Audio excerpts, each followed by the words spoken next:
Bonjour à tous, on se retrouve pour une nouvelle astuce. Aujourd'hui, comment faire pour utiliser une courgette, des tomates qui commencent vraiment à être en surmaturité et un restant d'ananas. Eh bien, je vous propose une recette facile, mais surtout très originale, une confiture. Oui, avec ce mélange de fruits et de légumes, on va réaliser une confiture.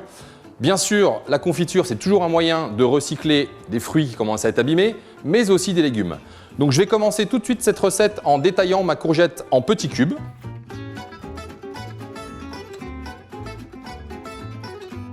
Première opération, la courgette. J'ai environ 100 g de courgettes. Je vais la réserver et ensuite je passe sur les tomates.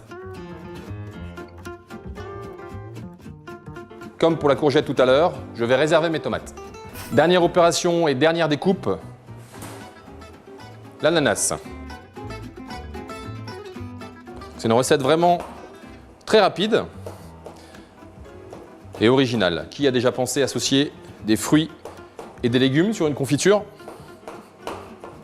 Eh bien vous, à présent. Fin de la troisième découpe, je réserve une nouvelle fois et on se retrouve pour la cuisson. Les 3 étapes de découpe viennent donc d'être réalisées. J'ai dans mon saladier ce mélange d'ananas, tomates et courgettes. Je vais partir sur 10 minutes dans un premier temps de cuisson, un feu moyen, pour faire réduire un tout petit peu cet ensemble.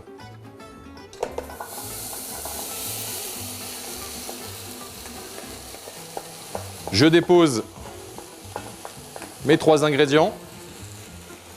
Il n'y a pas besoin de rajouter de l'eau, puisque là, naturellement, la courgette et la tomate vont rendre très vite de l'eau.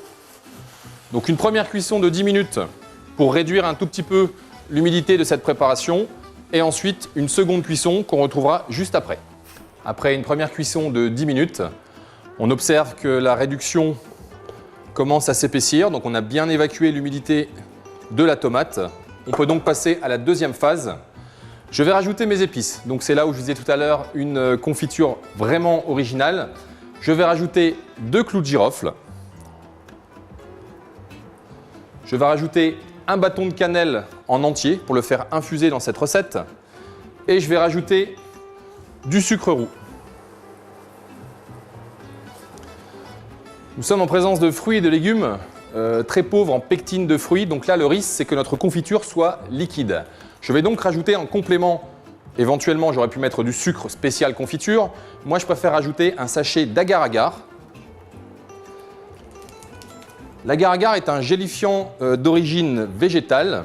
On le trouve aujourd'hui en grande surface au rayon des levures, des sucres vanillés sans aucun souci.